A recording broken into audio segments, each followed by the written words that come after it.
Show me the money.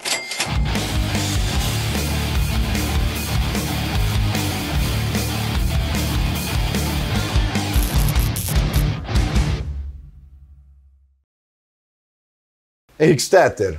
Fala, cola comigo. Mais um episódiozinho. Aliás, o último dessa temporada, hein? O último dessa temporada num dia pra lá de especial. Pois é, pós-super quarta que falam, né? E a gente tava gravando os programas no início da semana, hoje a gente tá gravando na própria quinta-feira porque não dava pra fazer um programa... Não tinha o que fazer. Antes dessas decisões, né? Isso. Muita coisa importante tava pra rolar e realmente tivemos surpresas. Ainda bem que não gravamos antes. Foi uma decisão de política monetária em tanto, eu diria. Decisões, no caso. Exato. É que Estados Unidos sempre pesa um pouquinho mais, né? Pesa, mas a galera fica maluca quando a Seliczinha volta a subir assim, né? Exatamente. Lembra no começo do ano? Ah, vai pra 9, vai pra 8.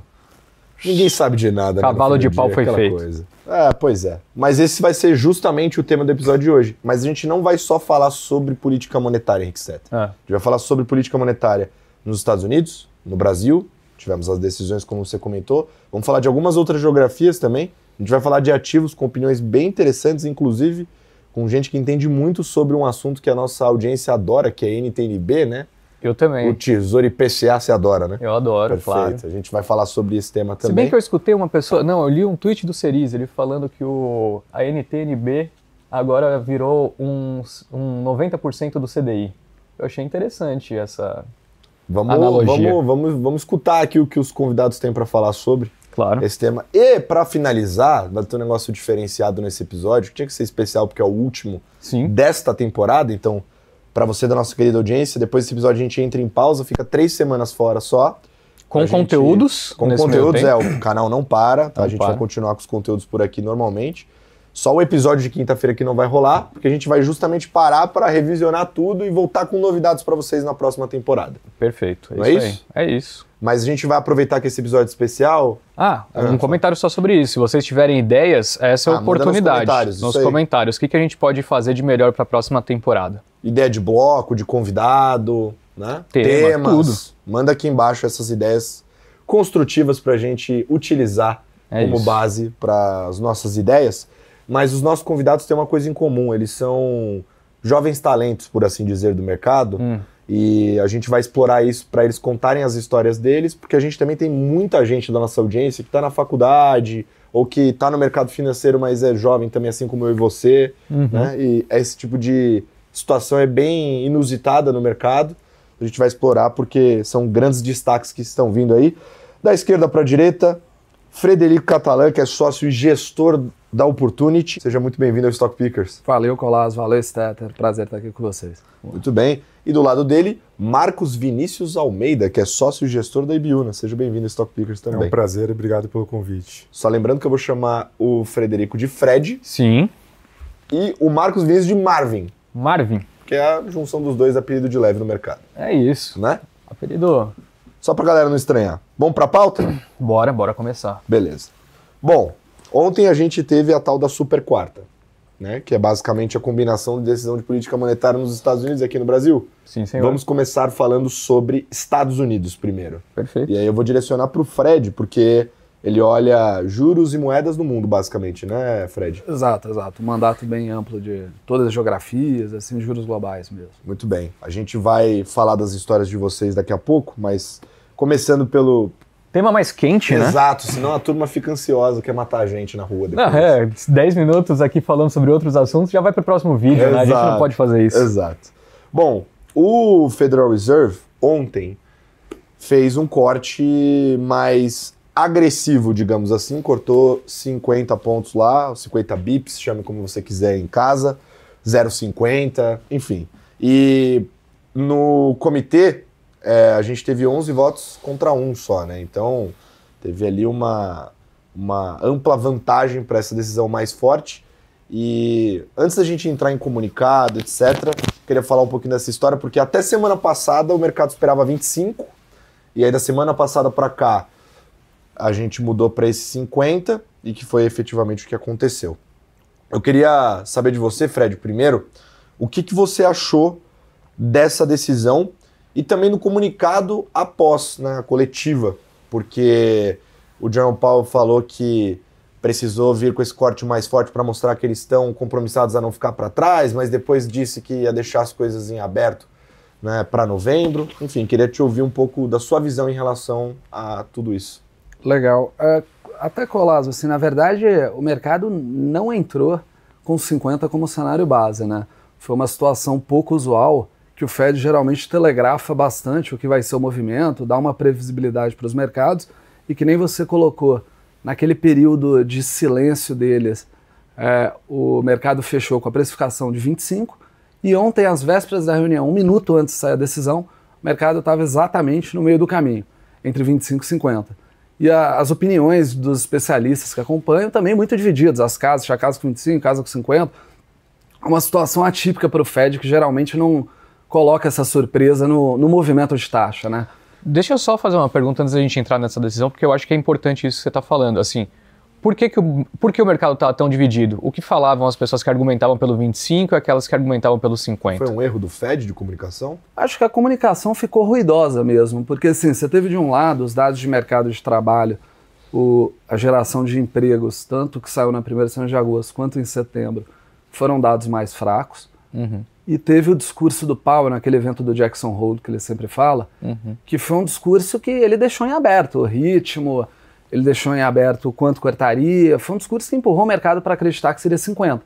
Então você teve os dados, aquele discurso do Powell levando o mercado a acreditar que seria 50, e você teve depois o segundo payroll, e logo em seguida você teve fala de 2 membros importantes do Fed, o Williams e o Waller, e os dois, assim, o Williams não sinalizou preferência nenhuma, e o fato dele não sinalizar, o mercado entendeu que poderia ser 25, e o Waller sinalizou a preferência por 25 mais explícita, colocando a possibilidade de acelerar nas reuniões seguintes. E a importância dessas falas é porque elas foram no último dia que o Fed poderia publicamente falar, porque ele tem um período de silêncio ali de 10 dias até a reunião, e ficou com essa mensagem que o mercado entendeu, olha, então beleza, se ele quisesse sinalizar 50, ele teria usado essa oportunidade com esses 2 membros importantes, não usou, então ele está sinalizando 25.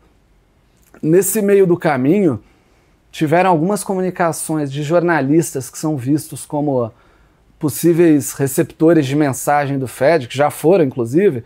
Teve o Tim Iraus falando que ia ser discutido, Tim Iraus, jornalista do Wall Street Journal, que ia ser discutido o ritmo entre 25 e 50, que foi um jornalista que lá em junho de 2022 soltou uma matéria sinalizando um ritmo diferente, que era um negócio que eles não tinham comunicado, ele foi usado como mensageiro do Fed nesse período de silêncio.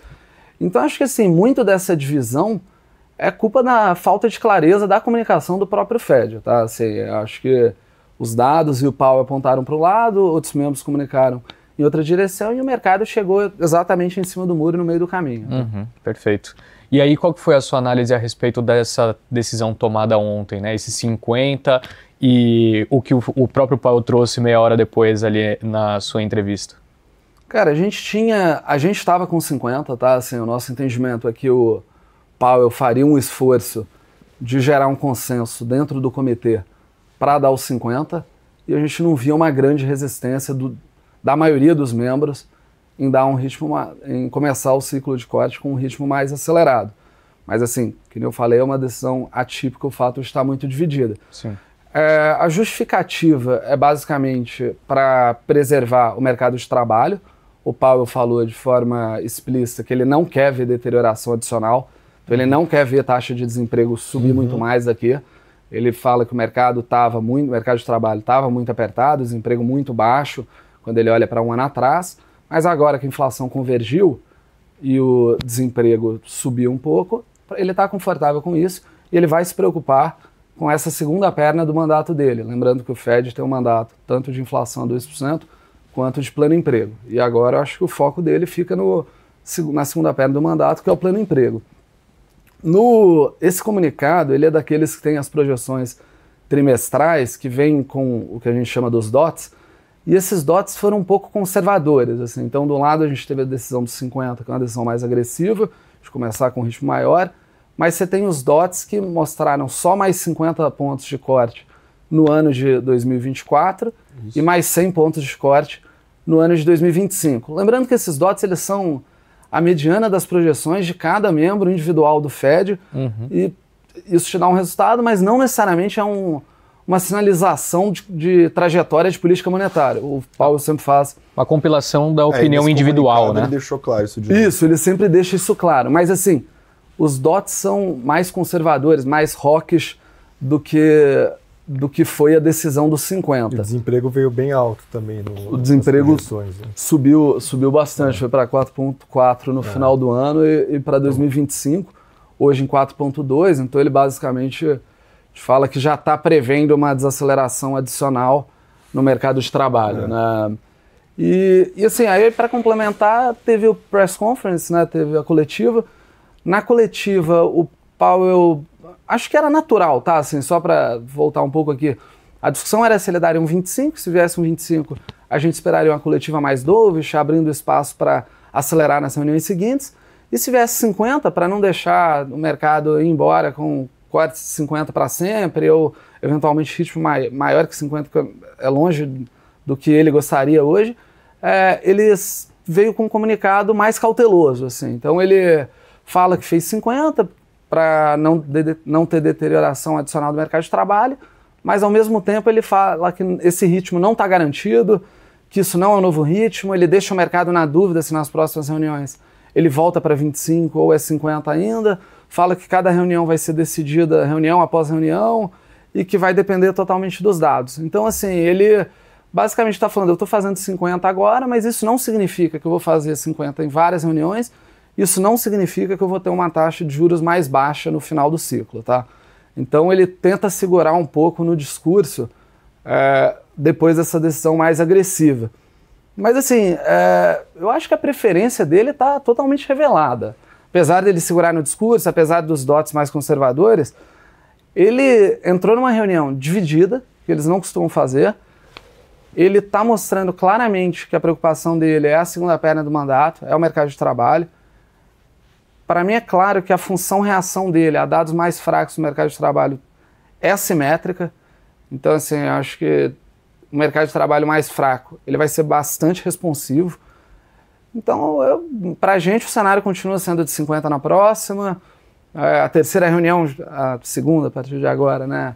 Reunião de dezembro já é mais difícil ter alguma visibilidade, mas assim, acho que a gente está falando de mais uma de 50, a gente está falando de um ciclo, a gente está falando de uma terminal ao redor de 3, indo para o patamar que eles consideram neutro, basicamente.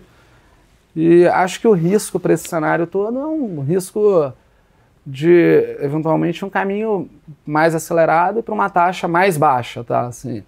Eu sei que o Cola tem uma pergunta legal sobre o impacto de mercado para a gente fazer na sequência, só que eu só queria aproveitar a sua resposta, Fred, para tirar uma dúvida pessoal mesmo a respeito desse assunto. Você, como gestor, você enxerga que há a possibilidade de um risco de que porque o que você descreveu é que o Powell claramente mudou o enfoque dele, da inflação para o mercado de trabalho.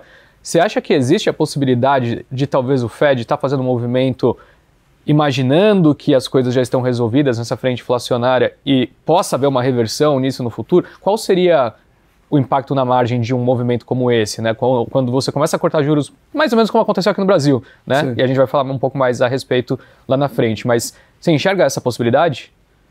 Assim, eu acho que quando ele começa esse processo de corte de juros, a ideia é justamente ele está confortável já com a inflação. Apesar da resposta dele, quando ele é perguntado, ele fala, eu não venci a batalha contra a inflação. Uhum. Mas no fundo ele entende que ele venceu, tá? Assim, e a preocupação dele migra para crescimento do mercado de trabalho.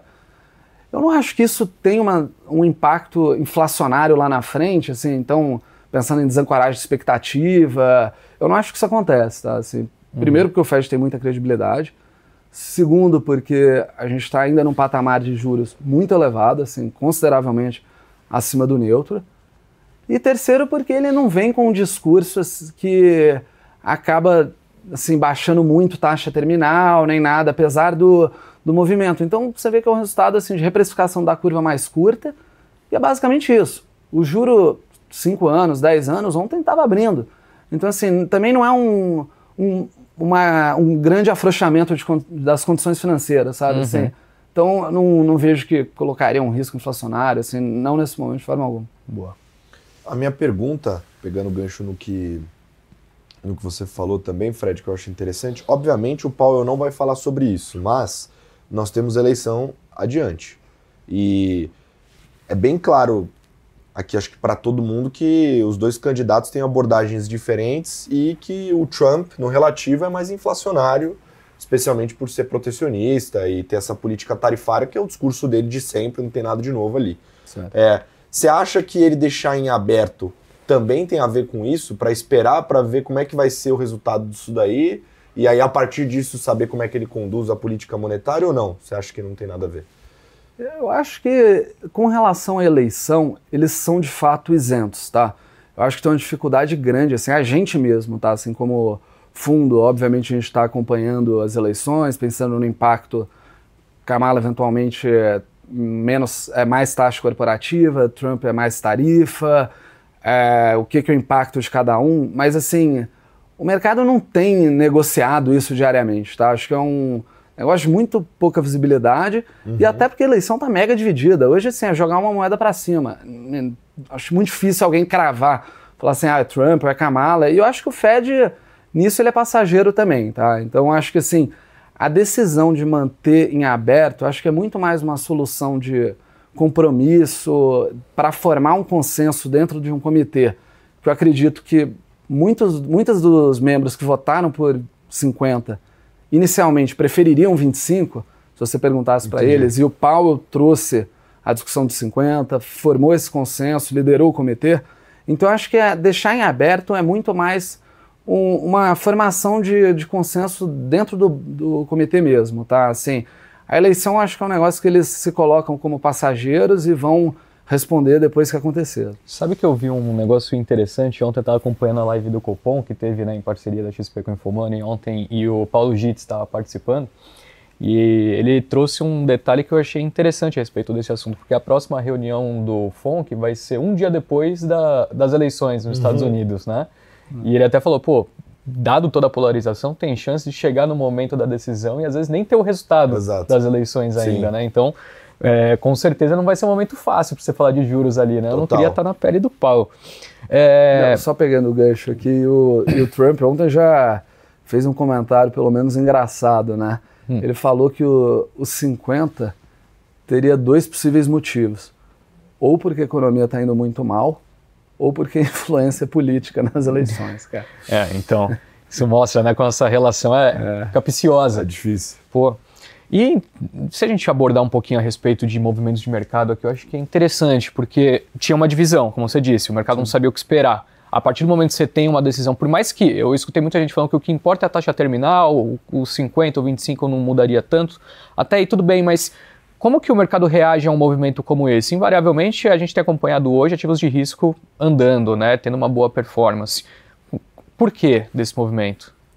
Acho que, assim, é inequívoco que é bom para risco, tá? Assim, de forma geral, então, seja bolsa, seja moedas de emergentes, porque basicamente o que o Fed está te falando é que ante uma possível desaceleração do mercado de trabalho, uma possível desaceleração da atividade maior do que esperado, ele vai responder.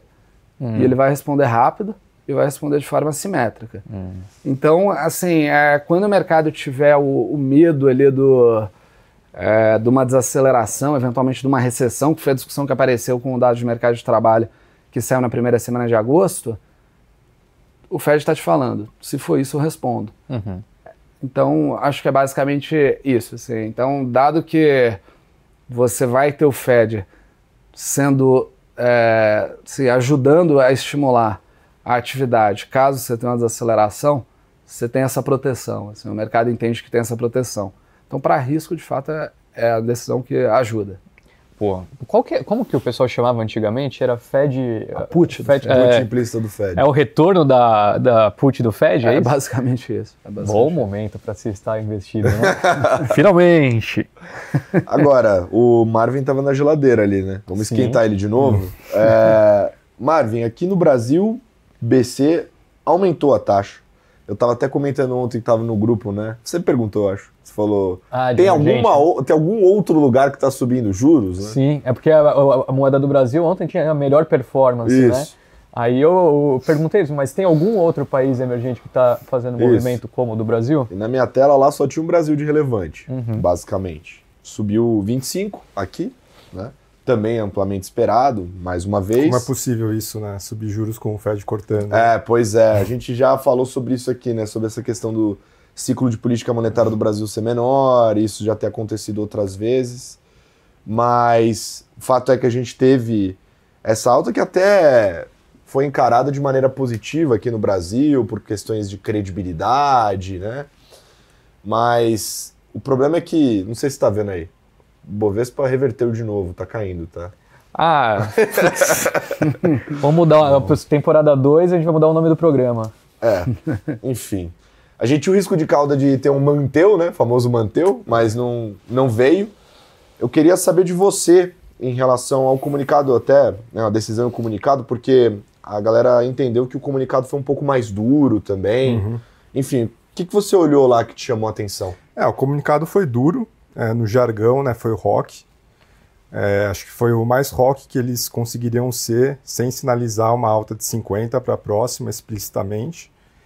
Então foi bastante duro, né? Tiveram alguns pontos, né? Acho que um dos pontos principais é uma projeção de inflação no horizonte relevante em 3,5%. Muito acima do que todo mundo esperava. Os economistas tinham algo entre 3,2 a 3,4, né? E o que significa uma projeção no horizonte relevante tão acima? Você precisa de uma taxa Selic mais alta para trazer essa inflação no horizonte relevante para a meta. Então, ele já sinalizou aí que você precisa de uma taxa mais alta. Ele veio também com um balanço de riscos assimétrico. Isso daí já era esperado pelo mercado, tá? Não foi uma surpresa que o balanço de riscos esteja assimétrico. Foi toda uma construção desde o último Copom, a entrada desse balanço de riscos assimétrico. Parte do mercado, já no último Copom, já esperava que você pudesse ver no comunicado esse balanço de riscos assimétrico. Ele não veio no comunicado e, consequentemente, no último Copom, da outra vez, o mercado reagiu como o Banco Central tendo sido dove, bastante dove no comunicado. Eles corrigiram essa comunicação na ata, não incluíram explicitamente que o balanço de riscos estava assimétrico na alta, mas colocaram alguma coisa como vários participantes reconhecem a assimetria altista no balanço de riscos. E daí, logo em seguida, o Galípolo fala que para ele o balanço de riscos estava assimétrico. Até então, o mercado não sabia muito bem como o Galípolo ia se posicionar nesse começo de ciclo. Então foi uma construção que foi acontecendo aos poucos na comunicação e finalmente veio nesse comunicado, o Banco Central reconheceu que de fato o balanço de riscos está altista e assimétrico. E o que significa um balanço de riscos assimétrico? Perfeito. O que quer dizer isso, né? Quer dizer que o valor esperado da projeção do Banco Central está acima da projeção do cenário base que ele tem. Então no cenário base ele tem uma projeção de 3,5, um balanço de riscos assimétrico, significa que o valor esperado da projeção está acima de 3,5. Ou seja, ele precisa de ainda mais juros para trazer essa inflação para a meta. E quais são os pontos, né, da assimetria altista do balanço de riscos? Né? Desencoragem das expectativas de inflação, risco de inflação de serviços vindo de um hiato mais apertado, e o Banco Central, inclusive, reconheceu no comunicado que o hiato já está positivo. O que seria o hiato? O hiato positivo significa que não tem mais ociosidade na economia brasileira. Toda a ociosidade que tinha ela já foi preenchida.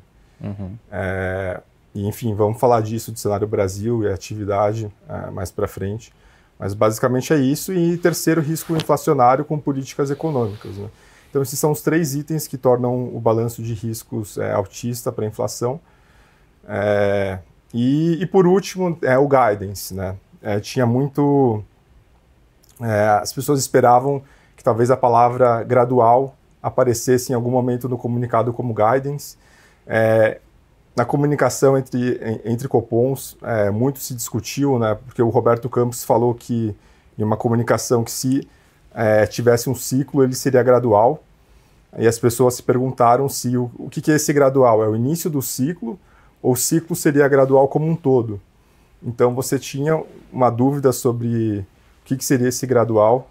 O Gillen corrigiu um pouco essa dúvida que o mercado tinha numa comunicação posterior e falou que o início seria gradual, mas ainda o mercado tinha medo que pudesse aparecer alguma coisa se referindo a um gradualismo na forma como o Banco Central atuaria nesse ciclo de política monetária. Ele não apareceu. O guidance foi completamente em aberto. Então, quando você junta tudo isso, o cenário base para o mercado é uma alta de 50 na próxima. Eu acho que é isso. Assim, eu acho que o comunicado foi muito bem escrito. O Banco Central está comprometido em trazer a inflação para a meta. O cenário base é uma alta de 50 para a próxima. E o orçamento do ciclo ele vai ser muito mais alto do que o que está no Focus hoje, de apenas 100 bases de alta. O quão mais alto? Ao câmbio de hoje, em torno de 5,40, o Banco Central ele rodou o modelo com um câmbio de 5,60. O câmbio agora já está mais para 5,40.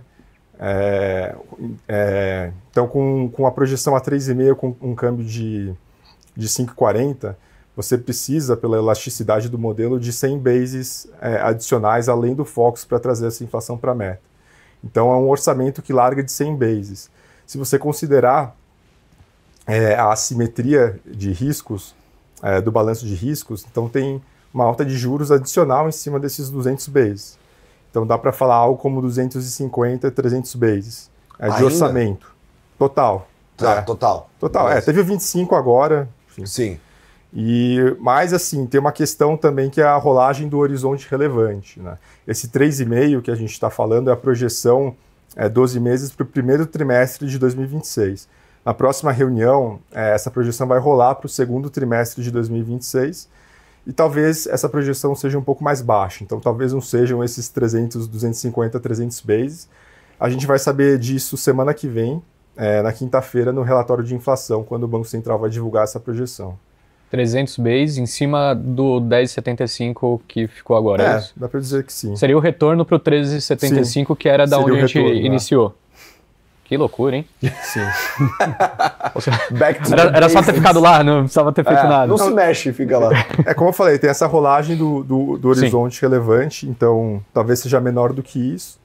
Tem toda aquela coisa, assim, se o Banco Central ele deve ser proativo, reativo, teve muito essa discussão, né, nesses últimos dias de como o Banco Central deveria agir e quais seriam as consequências se ele fosse uma coisa ou outra. Né.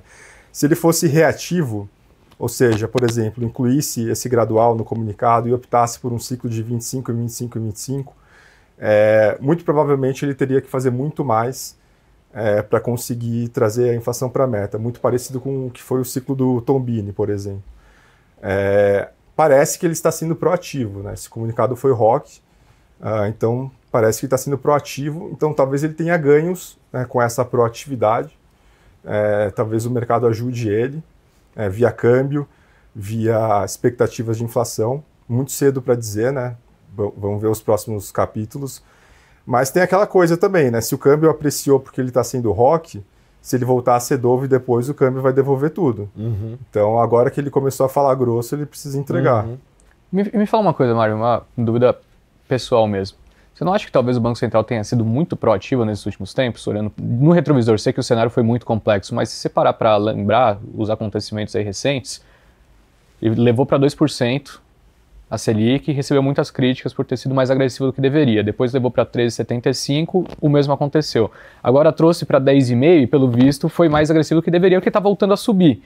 E a gente está falando de voltar, de repente, para 13,75, você disse, ele está querendo demonstrar uma proatividade para talvez não ter que subir por um período muito longo de tempo, resolver mais rápido, né?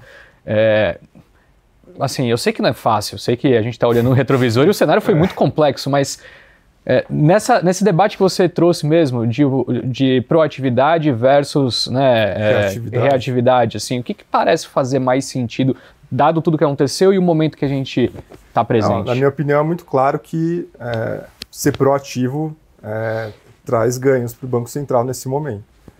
Acho que se ele tomar uma atitude proativa e subir o que ele tem que subir para trazer a inflação para a meta, e não demorar muito para fazer isso, as chances é que o ciclo seja menor. As chances é que realmente as expectativas de inflação voltem a ancorar o câmbio aprecie. Então, acho que ele tem ganhos na proatividade. Na reatividade, se ele fizesse um ciclo, por exemplo, subindo só de 25, 25, 25, o câmbio só ia tender a depreciar, as expectativas de inflação nunca iam ancorar, só iam continuar desancorando, e no fim, o orçamento total ia ser muito maior. A gente talvez tivesse que precisar de mais juros muito ainda. mais juros para conseguir trazer a inflação para a meta, que é o que aconteceu no ciclo do Tom B, né? Acho que é só olhar para o passado. Só deixa eu pegar o gancho aqui, eu acho que esse ponto da proatividade e reatividade do Marvin é bom, que assim, a gente está falando dessa reunião especificamente, tá? Assim, que o reativo seria dar 25, o câmbio continua um pouco pressionado. Esperar para ver como que os dados evoluem. Expectativa não o Fed, converge. Tá tendo corte de juros nos Estados Unidos, vamos esperar aqui, não vamos agir agora. Exato, assim, tentar ganhar tempo, mas assim, não existe muito tentar ganhar tempo. E ele foi proativo para efetivamente fazer um esforço para reancorar as expectativas. Assim, eu acho que está na direção correta. Se vai reancorar agora, se a gente vai ver o Fox de segunda caindo, as expectativas já, não sei, é cedo, assim, tem muita coisa para acontecer. Mas é um movimento nessa direção. Mas eu acho que é diferente da discussão de se ele ter trazido até 10,5 foi proatividade ou um erro de policy. Acho que não é por aí. Acho que aconteceu bastante coisa desde então, assim, desde o ciclo de corte até 10,5. Era exatamente isso que eu ia perguntar. Qual foi a grande mudança nesse meio tempo? Porque a gente está falando um período de 4, 5 meses, né? Posso estar enganado, talvez um pouquinho mais, mas foi um período de tempo curto, né? Qual foi a grande mudança para a gente ter saído de um ambiente em que o 10,5 estava tranquilo, estava ok, para, talvez a gente precise até de 13 e pouco daqui quase 2 anos, 1 ano e alguma coisa? Acho que tiveram algumas coisas, né? A atividade surpreendeu muito para cima, o hiato ele foi ficando cada vez mais apertado. A surpresa da atividade veio principalmente de onde? Então, a história da atividade no Brasil é uma história de consumo das famílias, tá? É uma história de renda impulsionada pelo fiscal. Uhum. Então, basicamente é uma história de fiscal, né? A história da atividade no Brasil. A gente está com um PIB para esse ano em 3,4, então isso é muito acima de qualquer métrica de potencial. E assim, esse PIB, ele não vem, a gente não vê ganhos de produtividade no Brasil, né? A produtividade por trabalhador, ela está de lado há muitos anos, os investimentos estão no mesmo nível que há 10 anos.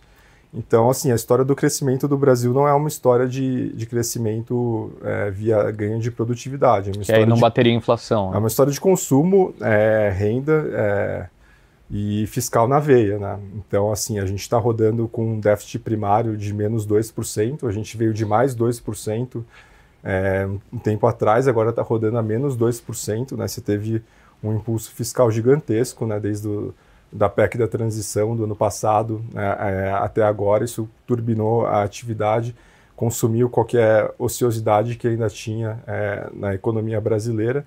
E aquela história, né? Se o fiscal está pisando no acelerador, né? A política monetária ela precisa pisar no freio. Uhum. Então é um pouco isso que aconteceu, né? As expectativas de inflação continuaram desancorando.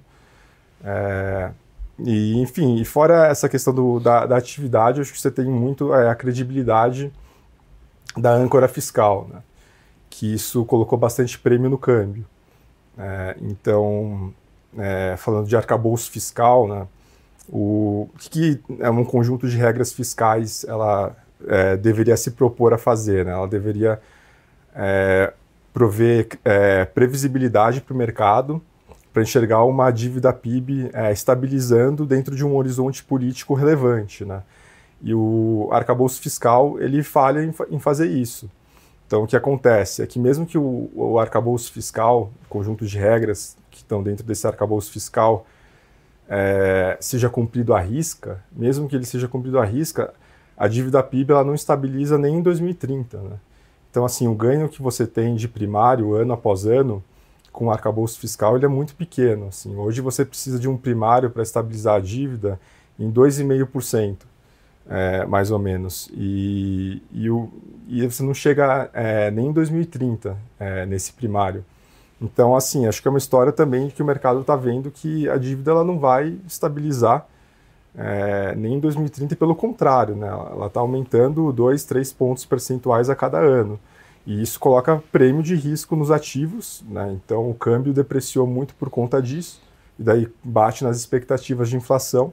Então tudo isso é um conjunto da obra que no fim fez com que a gente chegasse a um balanço de riscos assimétrico na inflação, né?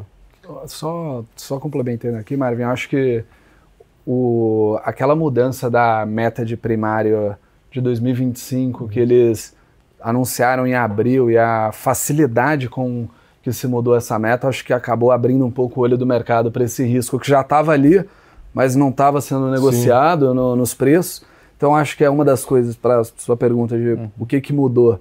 Acho que aquilo ali abriu um pouco o olho do mercado, assim, além da dificuldade de dar credibilidade para essa âncora fiscal, as metas propostas têm facilidade de ser alteradas. Assim, então. Agora você abriu meio que a temporada digamos, de uma contabilidade criativa, né? Então a gente está vendo várias coisas acontecendo que estão tentando, de certa forma, burlar um pouco esse arcabouço fiscal. Então, como por exemplo, você teve o pé de meia no passado, que o mercado não deu muita bola, e agora você teve o Vale Gás, que utiliza um mecanismo parecido com o que o pé de meia usou, de uma triangulação de recursos do pré-sal com a Caixa Econômica, para você conseguir tirar do limite de gastos, né, o gasto que você teria com o Vale Gás. E agora você teve a questão da apropriação do dinheiro das contas financeiras do Banco Central de 8 bi, que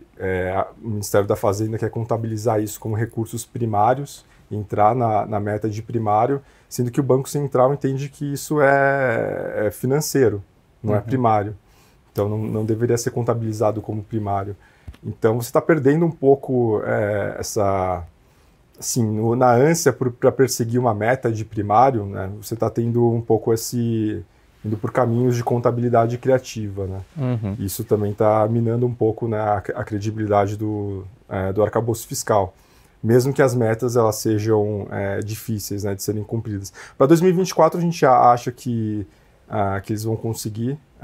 2025 é um pouco mais desafiador, mas bem menos desafiador, né, do que foi 2024. Então a gente acha que talvez com alguma sorte aí, algumas receitas extraordinárias, algum bloqueio, o contingenciamento de algumas discricionárias. No fim, acho que 2025 eles vão conseguir, mas 2026 já começa a ficar muito complicado, porque você tem os gastos com saúde e educação, né, que são indexados pela receita corrente líquida. E em 2026 você vai ter uma pressão, né, nos gastos obrigatórios enorme, esmagando, né, os gastos discricionários, e isso realmente vai ser algo difícil de resolver. Eu não sei como que eles vão resolver. É uma situação bastante complicada, mas acho que assim, a história como um todo me parece meio que um negócio para você empurrar esse problema com a barriga ao longo dos anos para 2027, põe para depois das eleições. Vamos tentando sobreviver aqui no curto prazo, com um arcabouço fiscal que não vai resolver para estabilizar a dívida, deixa a discussão de qualquer reforma estrutural para 2027, e mudar a regra de reajuste de salário mínimo, então nem se fale. E o problema fica para o próximo governo, né? Aqui vamos tentar sobreviver e viver e seguir um dia após o outro. Credo. Mas você comentou um pouco sobre esse prêmio que a gente acaba... O Brasil é eternamente barato, basicamente, em cima disso, né? Então a gente sempre fica com esse desconto que a gente vê na bolsa, a gente vê no câmbio, a gente vê também nas NTNBs. Sim. E eu acho que esse é um tema que eu queria trazer já até para trazer para ativos, então a gente vai fazer esse bem bolado juntos aqui. A gente viu as NTNBs passarem de 6% de remuneração, mais IPCA, obviamente. O ponto é que elas chegam mais próximas do 7 várias vezes e voltam e fica nessa banda e não sai disso. E eu sei que você tem uma visão curiosa que envolve o mercado de crédito nessa história, que o mercado de crédito no Brasil está passando por um momento... Explosivo, né? Para quem trabalha com crédito deve estar demais, né? mas captações absurdas, né? A gente vê os fundos dedicados a esse tipo de estratégia captando muitos recursos, especialmente em ativos de infraestrutura, em ativos high grade, que a gente chama, que são aqueles que têm menor risco de crédito, né? High yield, etc., ainda captando muito pouco, ou praticamente nada, mas concentrado ainda nesse mercado, inclusive em fundos exclusivos, fundos de liquidez também, bastante coisa, né? Aqueles fundos que são D+0, D+1. E eu sei que isso aí mexe nesse mercado de alguma forma, né? Bastante. Pois é isso que eu queria que você contasse um pouquinho pra gente. Então, como é que tá essa sua visão em relação ao NTN-B, né? 6,30, 6,40 é bom, não é? E aonde o mercado de crédito se encaixa nisso aqui que muda a história? Acho que é bem interessante assim, a gente entender como que o crédito conversa com as NTN-Bs, né? Eu não sei se é uma conversa que você ouve que é com muita frequência. Vez que a gente vai falar. Então, assim, uma coisa que aconteceu, assim, eu acho que eu gosto de pegar como ponto de referência, final de 2022, começo de 2023, na PEC da transição, né, que foi um momento de grande estresse no mercado brasileiro, enquanto você ainda não tinha o arcabouço fiscal. Como que estavam as taxas lá naquela época? As Bs estavam mais ou menos parecidas com o que estão hoje, só que a inflação implícita ela estava 200 bases mais alta.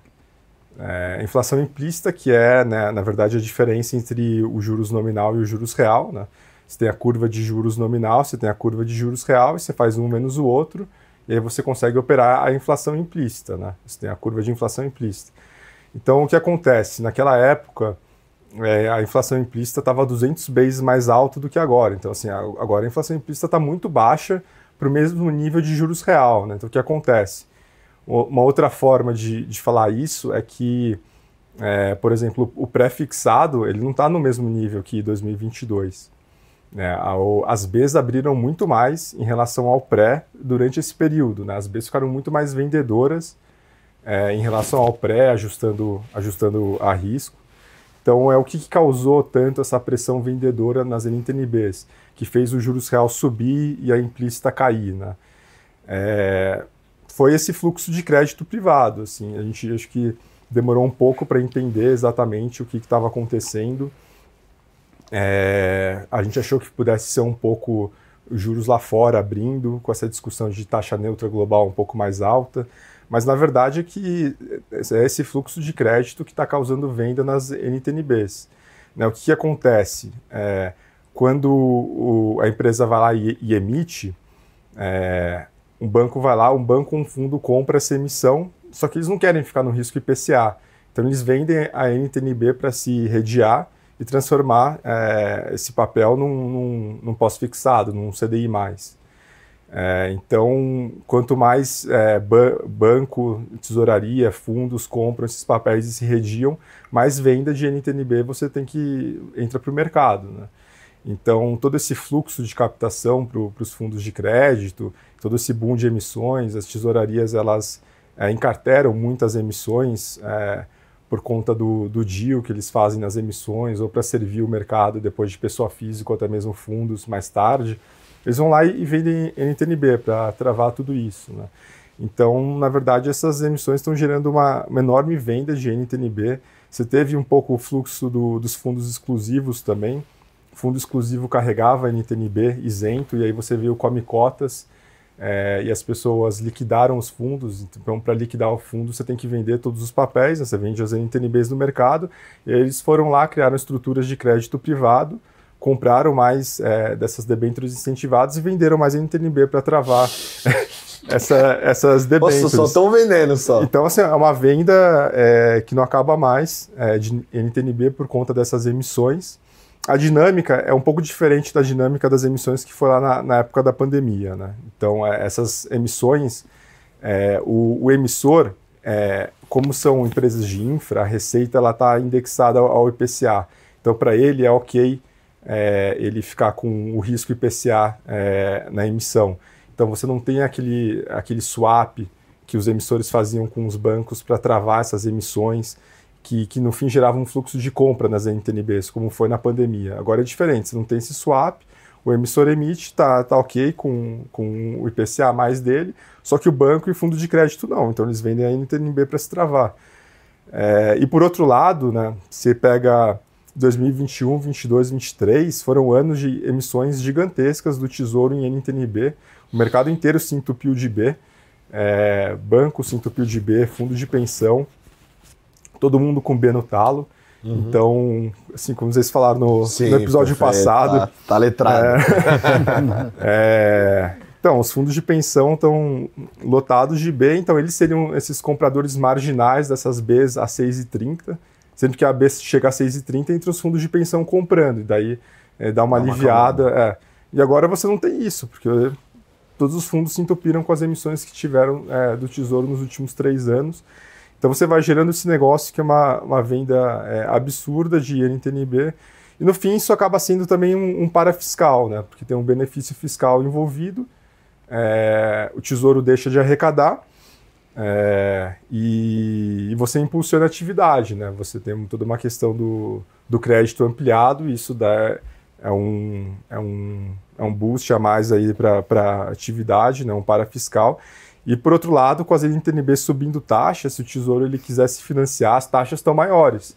Então, o Tesouro precisa se financiar a taxas maiores de NTNB, mas como só tem venda em B e não tem compra, o Tesouro ele nunca coloca lenha na fogueira no mercado, né? Então, se o mercado está frágil, ele nunca vai lá e fragilizar ainda mais o mercado. Então, ele evita emitir no mercado que está frágil. Então, ele vai para a LFT, que é a LFT que é onde está a demanda está bombando por LFT também, sim, meio que pelos mesmos motivos do crédito privado parecido. Você tem os órfãos das LCIs e LCAs, que tiveram o lastro restringido, carência aumentada, então você tem todo esse fluxo dos órfãos das LCIs e LCAs indo para a LFT também, então está uma demanda grande por LFT, e a LFT é o que o Tesouro consegue emitir. Então, o que está acontecendo?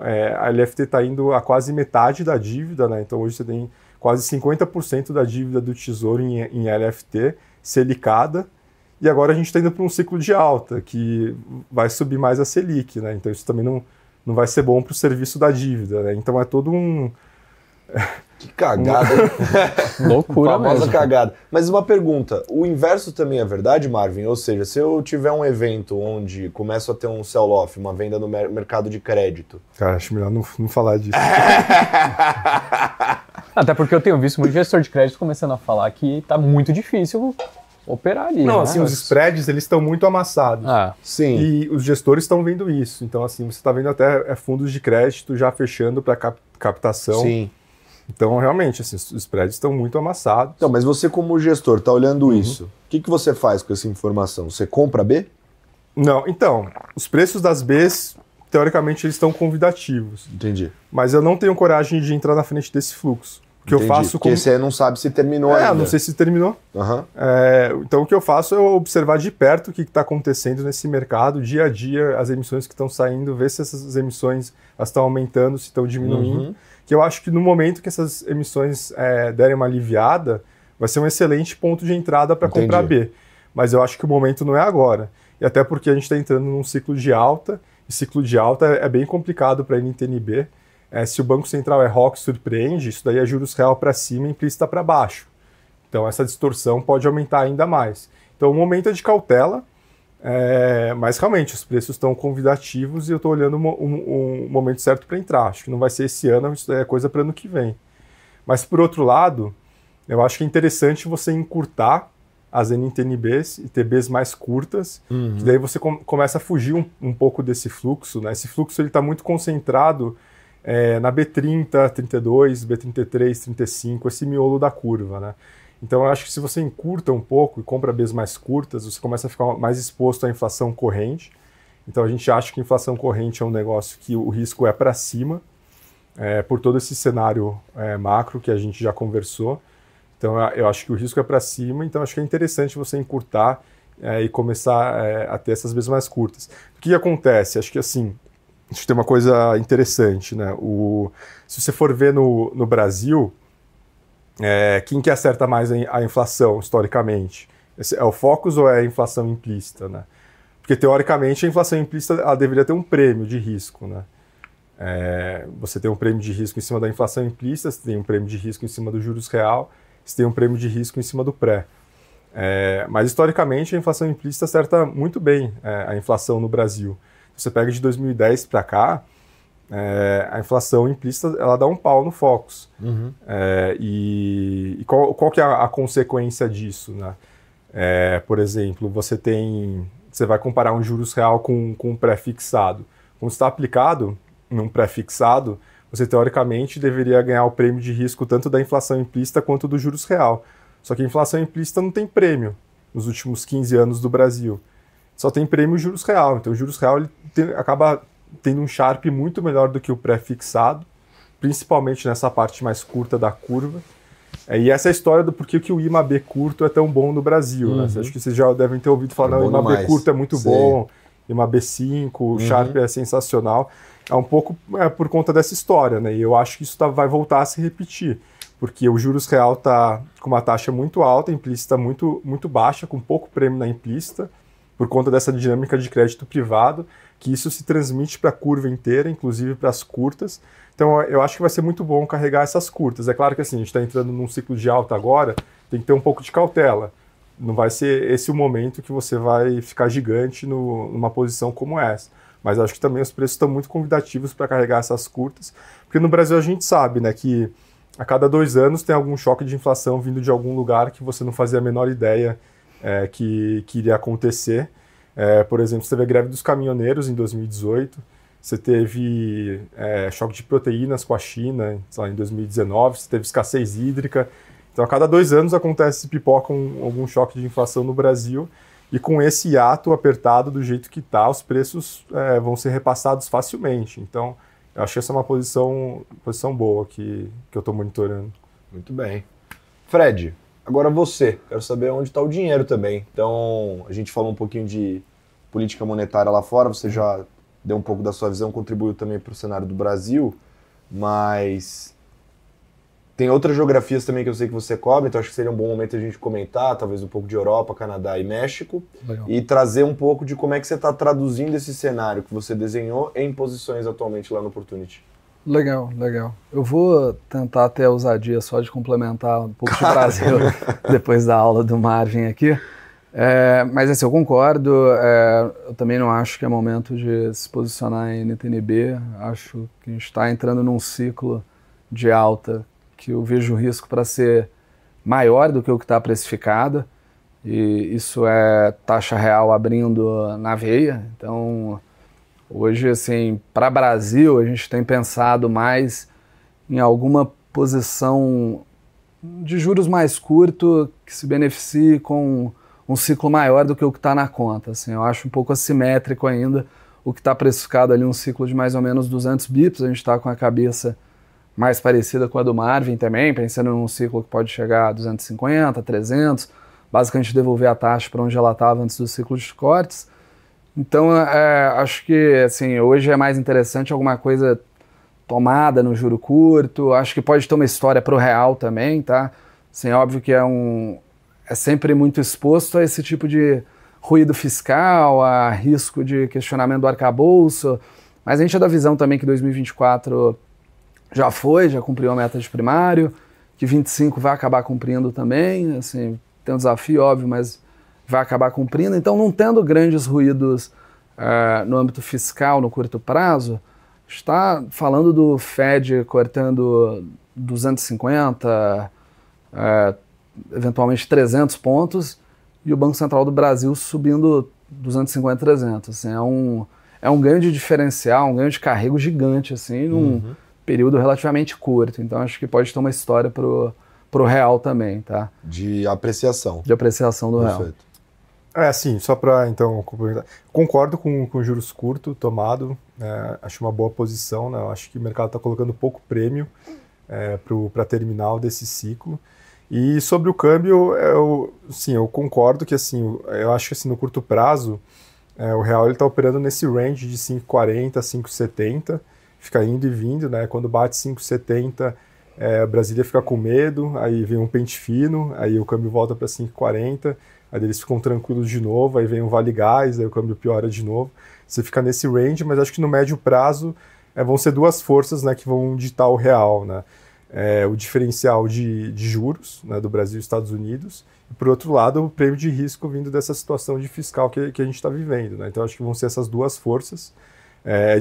Eu acho difícil dar um call para qual lado que vai ganhar, mas eu tendo a achar que o lado do fiscal vai prevalecer no médio prazo. Não, no médio prazo eu concordo. Eu concordo, pensando numa coisa mais, no horizonte um pouco mais curto aqui. Entendi, sim. Bom, passando para as outras histórias assim, que a gente está olhando, que nem eu falei, o nosso mandato é um mandato bem global, assim, a gente está olhando vários casos, vários países. Um dos casos interessantes que a gente tem posição o ano inteiro, que a gente tem acompanhado de perto, é o Canadá. Tá?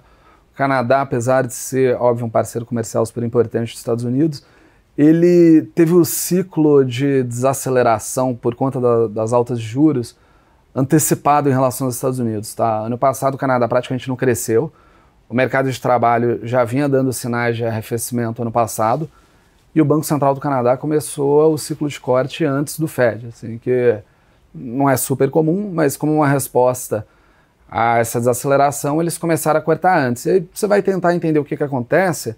Acho que o principal ponto do Canadá é que ele tem dois principais pontos. Ele tem uma questão das hipotecas que tem um vencimento muito mais curto do que nos Estados Unidos. Então você não tem aquela hipoteca de 30 anos que o cidadão americano tem. As hipotecas são mais curtas.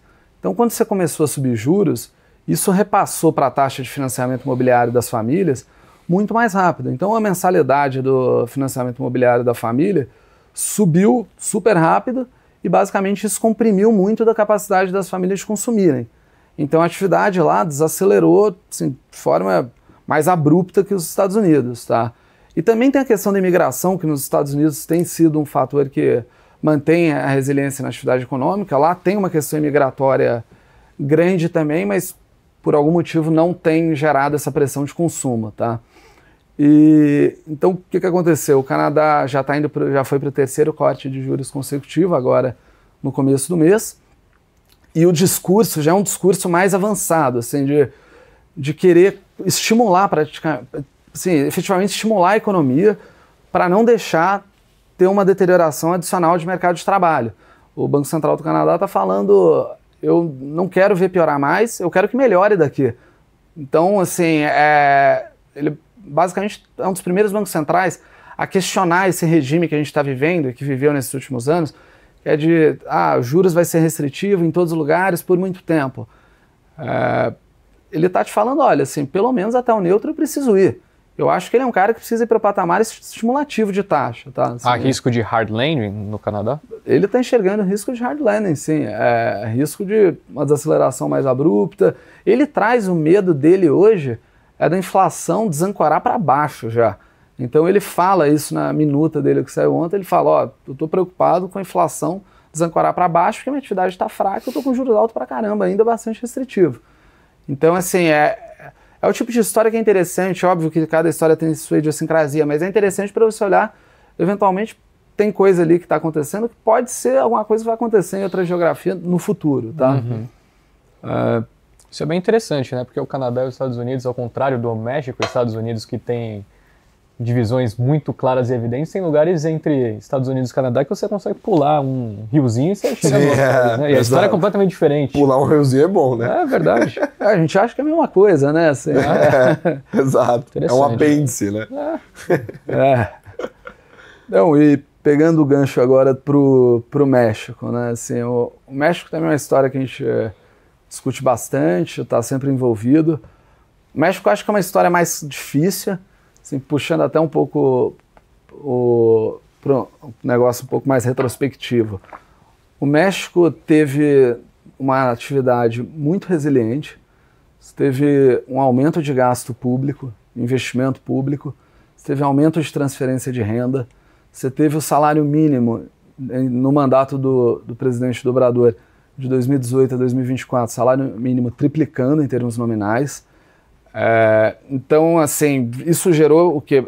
E obviamente você tem uma correlação gigante com os Estados Unidos. Você tem ali tanto as trocas, que é o principal parceiro comercial, quanto você tem o fluxo de remessas dos mexicanos que moram nos Estados Unidos e mandam dinheiro para o México. Então, Esses caras estão empregados, estão ganhando bem nos Estados Unidos. Os Estados Unidos jogou dinheiro na mão da população. Esse dinheiro foi para o México. Isso, obviamente, influencia a economia mexicana. Então, o que a gente viu? Foi uma atividade muito resiliente, consequentemente, uma inflação, principalmente a parte mais sensível ao ciclo, então a inflação de serviços, pressionada por bastante tempo. Mais recentemente, teve uma eleição nova, eleição presidencial e de congresso nova. Você teve um resultado surpreendente, tá? A presidente eleita foi a presidente indicada pelo Obrador, o presidente vigente, que é do partido Morena, mais à esquerda, assim. E você teve também a eleição do Congresso, que aí foi a principal surpresa, foi o Congresso eleito com maioria qualificada, ou seja, as duas casas, tanto a Câmara quanto o Senado, você tem voto suficiente para aprovar qualquer matéria constitucional dentro dos partidos ligados ao governo. Então, assim, foi uma votação avassaladora mesmo. Como se fosse uma blue wave nos Estados Unidos. Exatamente, né? Exatamente. Assim, numa condição que eles aprovam o que eles quiserem, tá? E isso para o mercado foi recebido como aumento de prêmio de risco. Então, da mesma forma que o Marvin estava comentando para o Brasil, moeda depreciando, juros longos abrindo, o mesmo kit assim, de prêmio de risco entrando.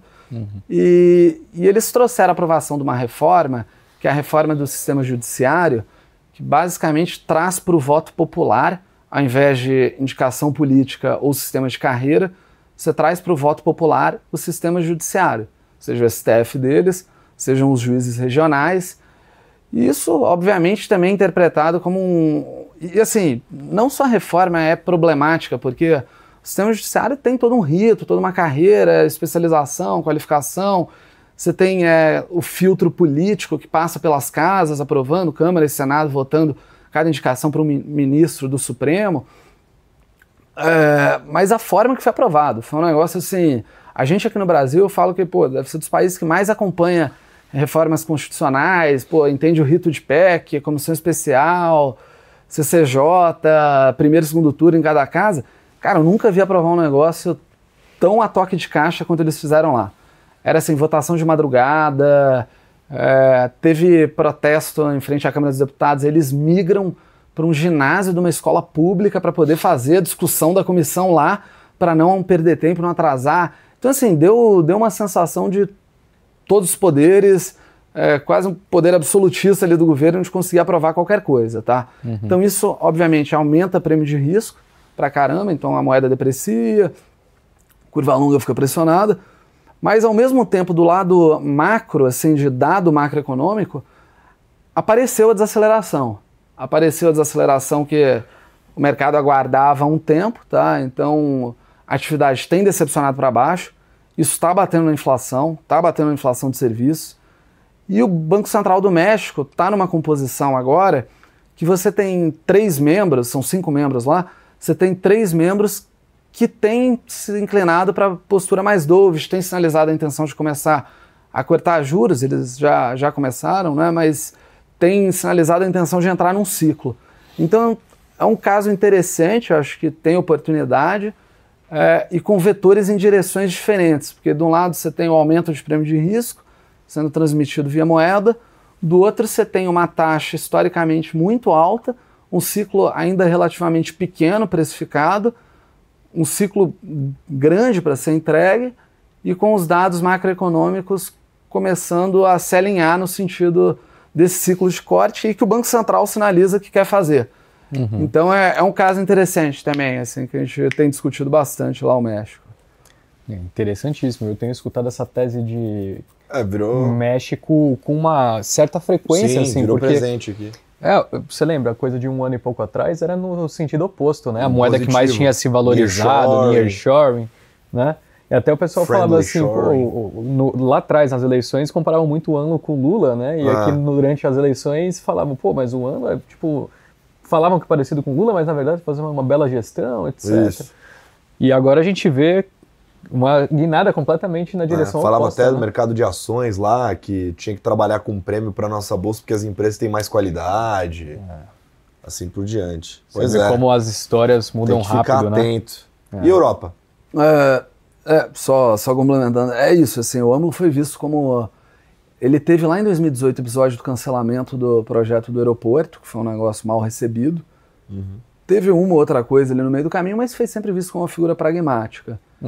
E agora ele aprovou uma reforma de uma forma que o mercado não esperava. Assim. Então é um negócio que tem que ser embutido como prêmio de risco, que é uma reforma estrutural. Né? Assim, você está falando de uma mudança para o país que não é um negócio de conjuntura de um mês aqui, uma semana ali.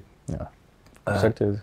Mas de Europa é assim, também voltando um pouco, a Europa foi um caso que subiu juros, você teve a transmissão da política monetária via crédito, a atividade ficou fraca, no passado crescimento fraco, toda a cadeia industrial mais ligada à produção industrial, que então a gente está falando principalmente de Alemanha, que tem uma produção industrial relevante ali dentro do PIB, muito fraca, assim, esses dados de produção industrial, tanto de Alemanha quanto dos países satélites, ali, República Tcheca, Polônia, um negócio que tem despencado, mas ao mesmo tempo você tem uma questão ali de negociação salarial, que é um processo diferente, assim, de sindicatos negociando salário, que acabou gerando uma certa inércia, tá, nos reajustes de salário. Então você convive com uma atividade fraca, convivia, né, com uma atividade fraca, com salários ainda pressionados, e isso acabou segurando a inflação de serviços ali na Europa. E assim, sem ter um ganho de produtividade, né, que basicamente suavizaria o repasse disso para a inflação. Não, você não tem ganho de produtividade, você só está reajustando o salário porque teve uma negociação que levou a reajustes elevados. Tá? Isso, assim, onde que isso coloca o Banco Central Europeu? Colocou ele numa posição de bastante cautela. Tá? Assim, ele começou a ver esse ano uma desaceleração dos salários, principalmente, tirou algum conforto disso e começou a cortar juros. Mas ele começou muito tímido. Isso foi em junho, tá? Que ele sinalizou em maio, entregou o primeiro corte em junho, pulou a reunião de julho, entregou o segundo corte em setembro, de 25 cada corte, e ele está nessa sinalização de muito gradualismo ainda, tá?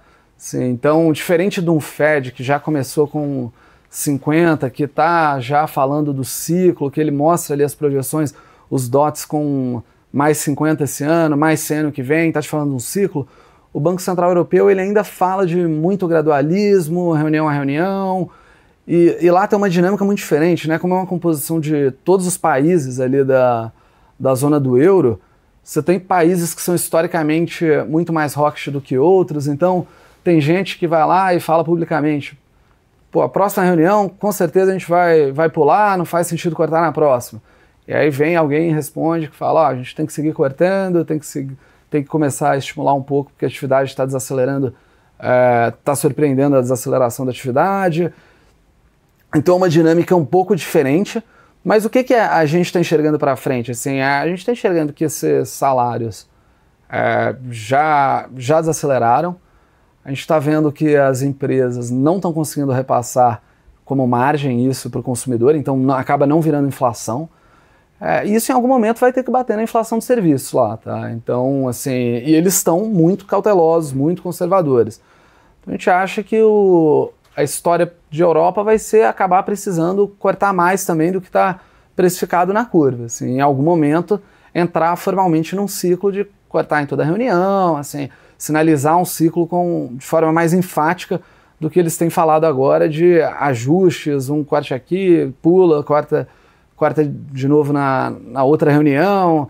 Acho que assim, a gente vai ver o impacto disso na inflação de serviços, que é a tecla que eles têm batido para justificar ainda bastante cautela. Tá? Perfeito. E no fim das contas é interessante, né? Porque a Europa, naquele momento da pandemia, se você se recorda bem, a gente falava que ia ter uma forte desaceleração, e ela acabou não sendo tão... Tipo, em alguns momentos assustou bastante, mas não foi tão profundo assim, né? E agora a gente começa a ver meio que o movimento acontecendo por outros fatores, né? Mas, enfim, continua ainda um ótimo lugar para passear, posso te afirmar. Com juros altos ou baixos, continua uma delícia. Melhor lugar para tirar férias, né? Com certeza. Muito bem, Henrique Stetter. Bom, antes da gente migrar de assunto e falar da carreira dos dois, que eu acho que é bem legal, a gente tem que dar o recado do nosso patrocinador. Sem dúvida. Só que antes da gente dar o recado do patrocinador, eu queria dar um recado para a audiência, porque No nosso último episódio tiveram alguns comentários e a gente adora esclarecer todos, porque a gente tem um carinho enorme pela nossa audiência, né? Sem dúvida. E teve um especificamente sobre justamente a questão dos patrocínios. E aí eu preciso esclarecer uma coisa, porque talvez não seja tão claro para todo mundo, né? Galera, o conteúdo do Stock Pix, alguma vez a gente cobrou de alguém? A gente falou, você da audiência que assistiu, faz o Pix. A gente falou alguma vez? Não. Certo? É gratuito, né? Gratuito. Show.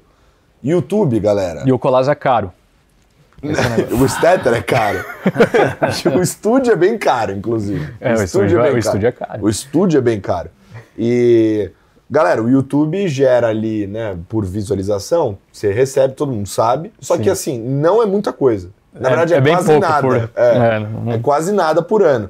Então, a gente, para monetizar o nosso conteúdo e a gente conseguir pagar os custos do estúdio, de tudo, a gente tem patrocinador que apoia a gente. Sim. Então, assim, se você gosta do conteúdo e você joga pedra quando tem propaganda, quando tem patrocínio, pô, você não tá ajudando. O conteúdo pode não ficar sustentável, Exato, né? vai ficar insustentável alguma hora. Então, assim, entendam isso, gente. Quando a gente faz patrocínio, tem aqui algum patrocinador apoiando a gente, é isso que mantém o canal vivo. E se você joga contra isso, você joga pedra nisso, você atrapalha a saúde financeira do canal, até ele ficar insustentável e não parar mais de pé. É isso. Tá claro pra você agora como é que funciona o jogo? Ficou claro? Dito isso, momento do patrocinador. Eu queria já deixar aqui aos nossos convidados um presente do Shop Together. Shop Together. Obrigado. Show de bola. Valeu. Muito bom. Aliás, a gente tá vestido de Shop Together também. Sempre. E o Shop Together. Pode abrir. Pode abrir. Abre agora. É uma camiseta de algodão pima, Algodão da Tsu Pima. Essential, que é a marca de básicos Isso. premium. Opa. Ô, louco, Polinho. Olha lá, moleque. Já vou pro Veio a trabalho amanhã. com Aí, essa. ó, pronto. Legal, Algodão Pima, obrigado. que é, Valeu. pô, uma maravilha, um negócio que abraça. Abraça. Marca exclusiva do Shop Together. O Shop Together, que é uma curadoria com mais de 450 marcas para você selecionar. Entrega express em São Paulo. Se pedir, chega no mesmo dia. Nas outras regiões é super rápido. Tem peça de tudo que é marca, super bacana lá para você escolher. E se usar o cupom StockPickers15, 15% de desconto para você. Molezinha. É isso? é isso. Muito bem. Tamo junto, Shop Together. Sempre Obrigado. juntos. Sempre juntos. Obrigado por manter esse canal vivo. É isso Claro. aí. Obrigado. Mas agora, vamos falar da carreira de vocês. Porque a gente tem um grupo... Eu vou revelar a idade pra você se sentir mal comigo, É. porque eu já tô me sentindo mal há muito tempo, entendeu? Uhum. Eu jantei com eles, então desde lá eu já tô me sentindo mal. Tá dando uma angústia?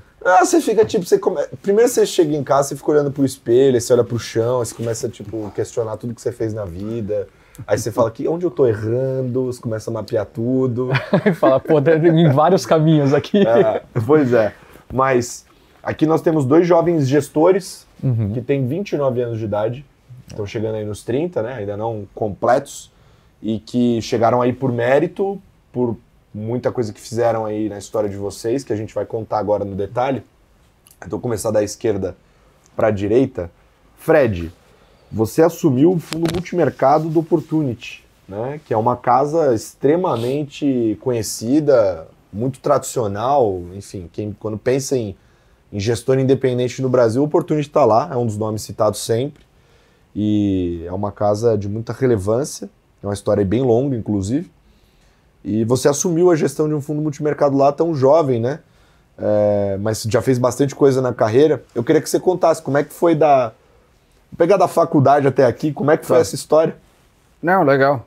É só uma pequena correção. É o fundo de renda fixa, juros globais, não é multimercado. Não é multimercado, perfeito. Bom, eu fiz economia na FE.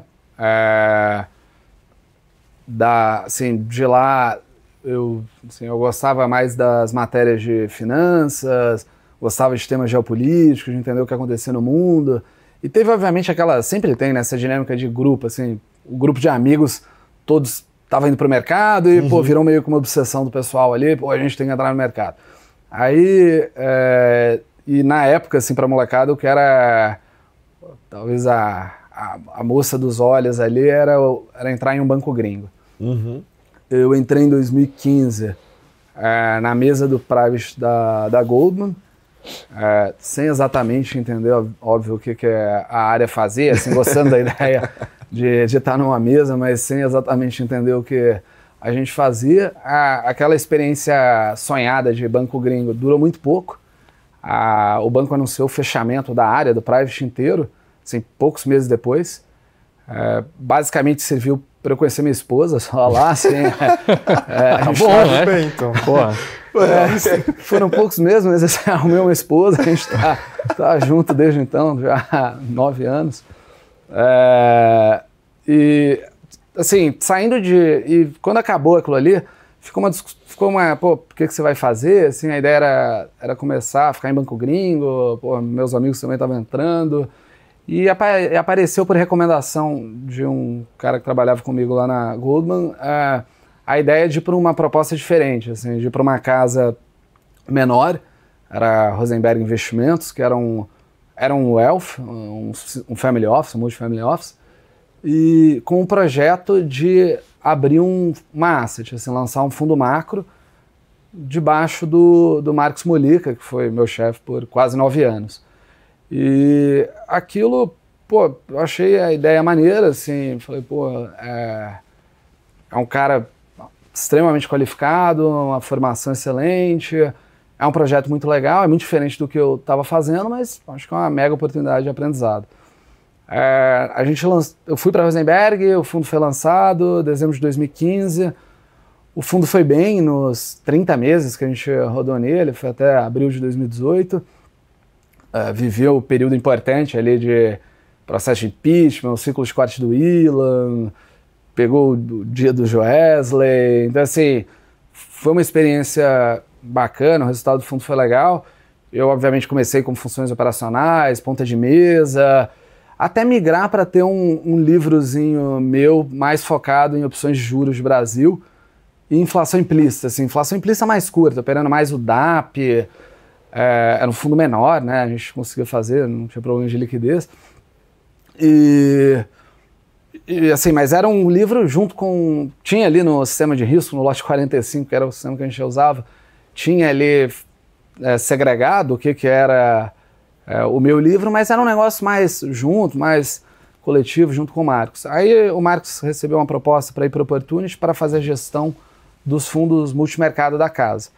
E assim, foi um processo natural, levar a pequena equipe que ele tinha ali, era eu mais um ponta de mesa e um economista, a gente foi todo mundo para o Opportunity, e ali, obviamente, é outra magnitude, era casa grande, fundo grande, uma estrutura assim, de economista, estrutura de tudo, assim, veículo para fazer posições lá fora, tudo muito mais robusto.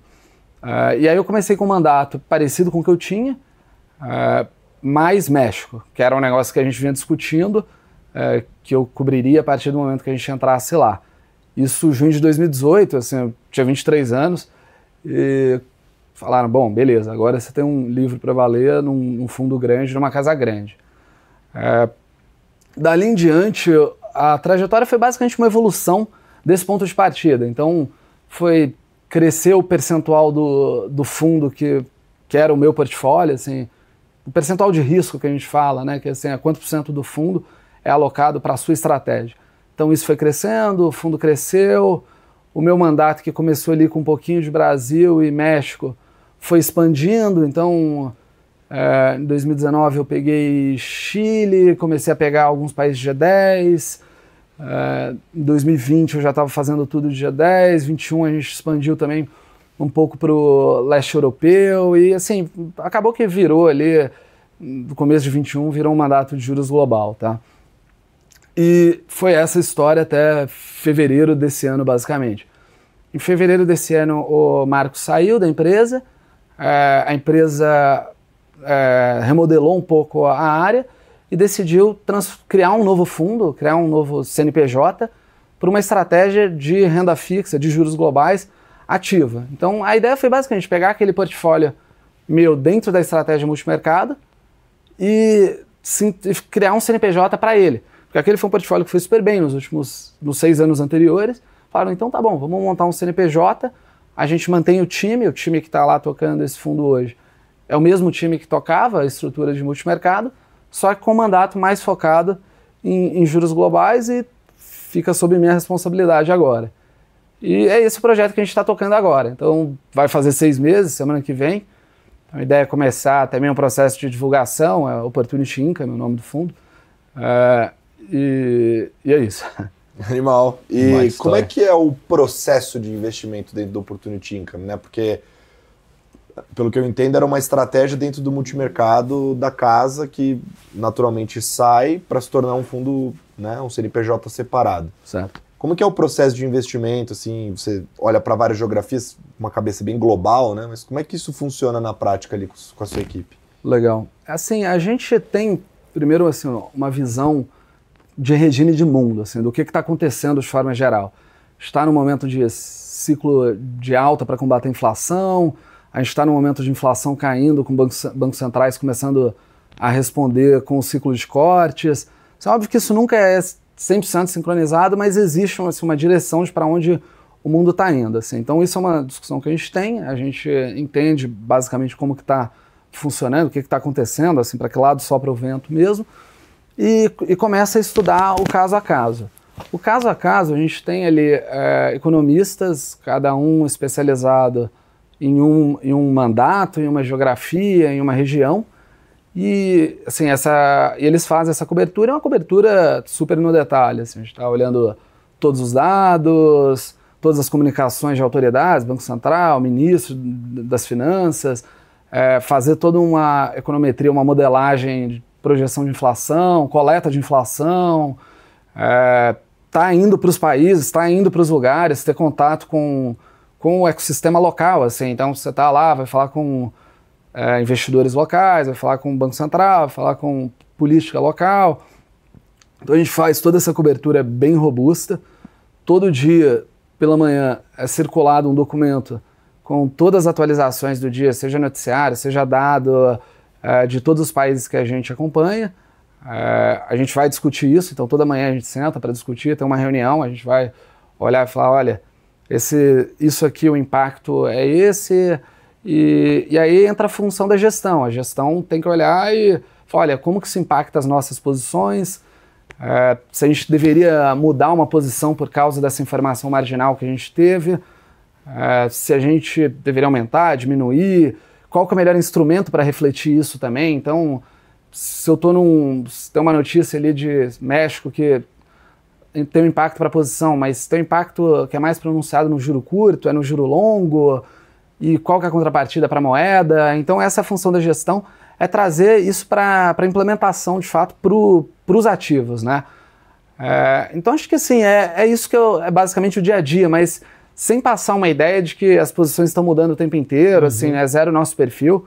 É um perfil de posições que ficam, que duram meses ali, então é mais que assim, acho que a construção do caso é um processo diário, assim, é muito mais um processo diário do que um grande momento de trazer uma super ideia nova, sabe? Assim, então, é isso, vão ser sempre essas discussões todos os dias. A gente tem reuniões temáticas sobre cada país, sobre cada geografia, então, às vésperas dos bancos centrais, a gente sempre faz uma reunião ali, um apanhado grande de dado, de tudo de informação que saiu de cada país que a gente cobre, e aí essa é uma reunião mais geral, focada naquele país, e tem algumas reuniões temáticas também sobre alguma coisa uma demanda que surge. Então, discutir um pouco de eleição americana, discutir a reforma do judiciário do México e o que é o impacto disso para os ativos. Mas é basicamente esse o nosso dia a dia, assim. Perfeito. E você, Marvin? Mesma coisa, história jovem aí de destaque. Tá. Como é que foi de lá para cá? Enfim, eu fiz ensino médio no colégio aqui em São Paulo, né, no Colégio Etapa. No ensino médio, comecei a participar dessas Olimpíadas Científicas que tem por aí e comecei a gostar muito de física. Aí, em algum momento, eu decidi que eu queria fazer física. Eu queria ser cientista e eu percebi que também não ia ser uma boa ideia fazer isso no Brasil. E aí eu decidi... Quantas decisões? E aí eu vi como que eu ia fazer para estudar nos Estados Unidos, né? Comecei a pesquisar se dava para estudar nos Estados Unidos, como que fazia todo o processo. No fim descobri como fazia, prestei o processo, beleza, passei. Passei em algumas universidades lá fora, né? Columbia, onde eu fui estudar, passei também em Stanford, Yale, Cornell. Acabei indo para Columbia, com bolsa quase integral, que também eu não iria conseguir pagar se não tivesse bolsa. Uhum. E comecei a fazer a faculdade lá, como se fosse estudar física. Acho que assim, uma coisa legal da faculdade lá nos Estados Unidos é que você não precisa escolher o seu curso logo de cara, né? Você entra só para a universidade. Você declara o seu curso só depois de 2 anos na faculdade. Eu comecei fazendo umas aulas de exatas, meio que como se fosse para fazer física. Aí logo no primeiro semestre eu já tive contato com pesquisa, fui assistente de um professor em laboratório, e eu já vi que aquilo não era para mim. Achei muito chato o ambiente acadêmico. Eu não conseguia me ver naquela profissão, fabricando PDF lá todo mês. Só que daí eu, enfim, fiquei meio perdido, né? O que eu faço agora, né? Da vida. Aí no final do meu segundo ano, fui aceito em 2 oportunidades de estágio, uma em consultoria e outra para uma tal de mesa de volatilidade em um banco aqui em São Paulo. Não tinha a mínima ideia do que era mesa de volatilidade, vol, como que operava a vol, não fazia a menor ideia. Obviamente fui para lá, gostei muito de tudo que eu vi, assim, achei sensacional. Gostei muito de operar vol, a parte de opções, é como se fosse matemática aplicada ao mercado financeiro, a finanças. E assim, foi uma experiência sensacional que abriu a minha cabeça para o mercado financeiro, né? No programa era um summer job, né, que a gente chama, né, estágio de férias para quem estuda fora. Aí o programa tinha apresentações de sócios que falavam sobre as suas áreas. Daí eu fui aprendendo as várias áreas do mercado financeiro, achei aquilo tudo sensacional, e eu vi que eu queria ser gestor, né, que iria ser trader. Daí eu comecei a ver como que eu ia fazer para virar um gestor, né, o que as pessoas fazem para virar gestor. Eu comecei a ver todo mundo que era gestor, ver que curso elas tinham feito, como que foi a carreira até elas conseguirem chegar na mesa. E eu vi que tinham várias formas diferentes, né, de conseguir isso. Não tinha muito um caminho certo, né, um certo ou errado. E eu tentei seguir o meu caminho, assim, eu gostava muito de exatas, aí eu voltei para a faculdade e falei, tá, que cursos aqui que eu posso fazer para me alavancar numa carreira de gestor, que talvez eu possa levar para o resto da vida. Aí eu mudei o meu curso para matemática e estatística, com várias eletivas em finança quantitativa, matemática aplicada a finanças. Foi um curso bem de exatas. E eu escolhi deixar para aprender economia depois. Eu pensei que eu pudesse aprender economia ao longo da carreira. Não sei se foi uma decisão boa ou não. Eu acho que também não tem certo ou errado em relação a isso. Mas, de fato, eu tive que correr um pouco atrás no começo da carreira, justamente porque eu não sabia economia. E eu já vi na Ibiúna vários estagiários de economia chegando na Ibiúna, voando em econometria, manjando tudo de economia. Eu falei, talvez tivesse sido uma boa ideia ter feito economia. Mas, enfim, eu gosto do meu curso lá, fiz várias aulas de matemática e estatística. Fiz o meu último summer job na Ibiúna. Enfim, tem toda essa decisão que eu também continuar nos Estados Unidos, voltar para o Brasil. Um pouco desse negócio que o Fred falou, né, o sonho de trabalhar num banco gringo. Eu não tinha isso, assim, o meu sonho era ser gestor. Eu não ligava muito se seria em um banco gringo ou não. E eu vi que, assim, para você conseguir uma carreira nos Estados Unidos, no buy-side, é um negócio meio complicado, um caminho longo e depende de muita sorte, né? Então você tem que começar num banco gringo, em programa de analista. Você não tem muita autonomia para qual área você vai ficar. Eles te botam na área que tem demanda, você não consegue escolher sua área direito, ainda podem acabar te botando em sales, sendo que você queria ir para trading ou vice-versa. Eu falei, cara, esse é um caminho arriscado, talvez eu não chegue aonde eu quero chegar por aqui. E talvez no Brasil, com o meu currículo, acho que eu consigo uma rota mais direta. Então eu falei, cara, eu acho que eu quero fazer meu último estágio num fundo aqui no Brasil. Não tinha a mínima ideia de nomes de fundos naquela época, eu só sabia do Fundo Verde. Aí eu mandei um e-mail para o Fundo Verde, que eu queria fazer um estágio lá. Uma mulher respondeu, a Eleonora Cipel, acho que do RH. Ela me chamou lá, troquei uma ideia com ela, mas ela falou, não vamos abrir vaga de summer esse ano. Pô, mas me passa então alguns nomes de fundos bons, né, que você conhece. Aí ela fez uma listinha de alguns nomes. Aí entre eles estava a Ibiúna. Eu pesquisei sobre a Ibiúna, falei, pô, Mário Torós, Rodrigo Azevedo, era ciclos de política monetária no mundo. Falei, cara, acho que isso é o que eu estou procurando, né? Eu quero ser um gestor macro, parece legal. Aí eu mandei um e-mail, contatos@ibiúna, me receberam lá, me responderam, fiz meu último estágio da faculdade lá, fui efetivado, e aí eu comecei a trabalhar na área do macroeconômico, na área de pesquisa macroeconômica. Assim, como eu não tinha feito economia e eu não sabia nada de economia, acharam que era uma boa eu ficar lá na área macro para aprender economia. E eu acho que foi uma boa decisão. Eu fiquei lá o meu primeiro ano ajudando os economistas, um trabalho de estagiário mesmo, assim, atualizando planilha, relatório. E isso durou 3 meses, porque depois disso o economista de inflação lá pediu demissão e a projeção de inflação caiu no meu colo, depois de 3 meses de efetivado. Aí até aí tudo bem, assim, ele era a pessoa que eu mais ajudava, eu já entendia mais ou menos como funcionava o trabalho. O meu projeto no estágio tinha sido sobre alimentação no domicílio, repasse de preços de atacado, para alimentação do domicílio do IPCA, uns modelos que medem os repasses de atacado para o varejo. Então eu já estava meio que confiante até na projeção de inflação, mas aí veio a greve dos caminhoneiros. Foi um baita choque, né, de oferta em alimentos, e eu peguei isso daí na veia, assim, acertei muito bem a projeção na greve dos caminhoneiros. Lembro bem do sell-side demorando para revisar a inflação para cima, e eu chegando na mesa lá que é o meu atual chefe, né, Marcelo Covo, cara, eu não consigo colocar a inflação, sei lá, mais baixo do que 1,10 para esse mês. Estou aqui com 1,30, não vai ser abaixo de 1,10 nem a pau. Assim, no mês que foi o estouro máximo lá. E daí eu, enfim, fui super bem na greve dos caminhoneiros, entrei para o top 5 do Banco Central, de curto prazo, projetando a greve dos caminhoneiros. E aí depois disso eu fui para a mesa, assim, pouco tempo depois eu já fui para a mesa, comecei fazendo o trabalho de ponta de mesa, umas coisas mais operacionais, e algum tempo depois eu já fui trabalhar com o meu chefe atual, né, o Marcelo Covo, ajudar ele nos books de INTNBs.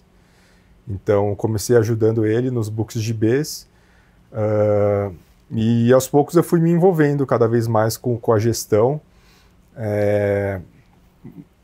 Gerenciar um book de B tem muito a ver com caixa também, é muito oneroso para o caixa, né, as operações de INTNB, então naturalmente eu também fui fazer a gestão de caixa da Ibiúna, e eu comecei, enfim, olhando muito para a DAP. O DAP virou assim, um instrumento que eu mais opero, porque o DAP é o derivativo de juros real, né, derivativo atrelado a preços, né? Então você tem a NTNB, que é o papel no juros real, e você tem o DAP, que é o derivativo. Então, boa parte, assim, o meu trabalho, uma das coisas que eu faço, né, é escolher, dado uma vez que a gente tem uma posição em B, eu escolho, essa posição ela vai estar expressa em B ou em DAP, e isso para todos os vencimentos. Então eu faço essa gestão dos DAPs, do book, e tem um episódio muito interessante, né, na pandemia, né, não sei se vocês lembram aquele negócio de LFT abrindo, que o Tesouro começou a emitir, LFT abriu 40 bases, as pessoas descobriram que dava para perder dinheiro com LFT, que era possível isso, com as emissões do Tesouro. Então, nessa época eu estava fazendo, né, essa gestão de casadas, que a gente chama, da B com DAP. Foi uma época que eu vi todas as casadas abrindo pra caramba, e as Bs casadas foram as últimas a abrir, né? Então foi conseguir posicionar bem, eu lembro bem, né, conseguir posicionar bem o book nessa época que as casadas abriram, sei lá, de menos 30 bases para mais 30 bases. Foi um movimento gigantesco para casada de 60 bases. Então esse foi um trade que eu peguei bem na época também. Mas enfim, aos poucos eu fui me envolvendo com a gestão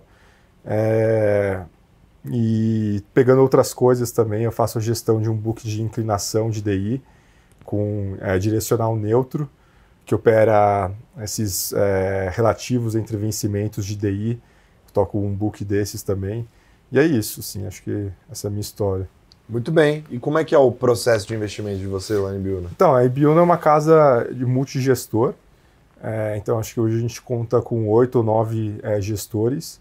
Eles são independentes, então eles têm autonomia para tocarem os books da forma que eles quiserem. E eu fico debaixo do book do Marcelo Covo, que é um desses gestores. E a gente opera ele em TNB, e o Covo também opera as opções de juros, as IDs, né? Enfim, e aí tem uma mistura entre traders que são especialistas e generalistas, né? Então a gente gosta de ter esses dois perfis dentro da mesma casa, porque a gente entende que acho que um potencializa o outro, né? Então às vezes um trader generalista ele quer ter uma posição no Brasil, mas aí o trader especialista vai saber exatamente qual que é a melhor forma de expressar essa posição no país. Então seja, sei lá, ele quer ficar aplicado, aí o natural seria ele, vou ficar aplicado num pré-fixado no vencimento que é o mais líquido. Às vezes a gente fala, não, acho que talvez ficar aplicado via juros real nesse outro vencimento pode trazer um risco-retorno melhor. Então a gente acha que essa combinação de traders especialistas e generalistas funciona muito bem. E todos discutem um cenário econômico entre si. E a gente tem um time de economistas que discute com a gente. Então, assim, todo mundo bebendo da mesma fonte de discussão. E, então é natural que muitas vezes um gestor vai ter uma posição correlacionada com o outro. Às vezes a gente acha que tem uma tese muito boa. Tudo bem se 3 ou 4 gestores tiverem a mesma posição. Uhum. E a gente entende que, inclusive, foi assim que a gente ganhou dinheiro na pandemia, tomado em juros pelo mundo, e aqui no Brasil comprado em inflação, né? Então foi através desse processo. Perfeito, muito bem.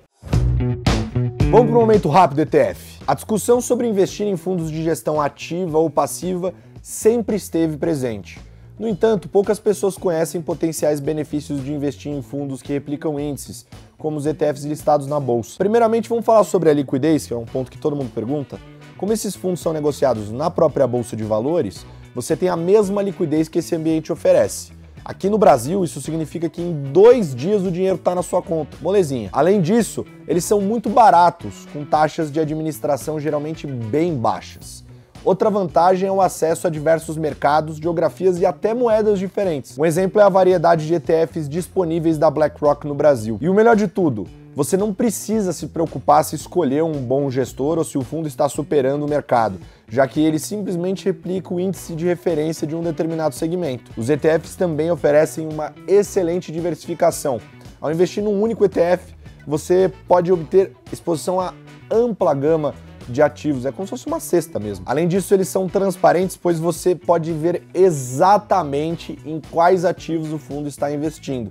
A BlackRock desempenha um papel fundamental no mercado de ETFs. Como uma das maiores gestoras de ativos do mundo, a BlackRock oferece uma vasta gama de ETFs sobre a marca iShares. Agora vamos de spoiler dos próximos episódios. A gente vai falar sobre BDR de ETF, um tema aí bem curioso. Quer saber mais? Acesse o site do Infomoney agora mesmo. Neymar, joga o link aqui embaixo.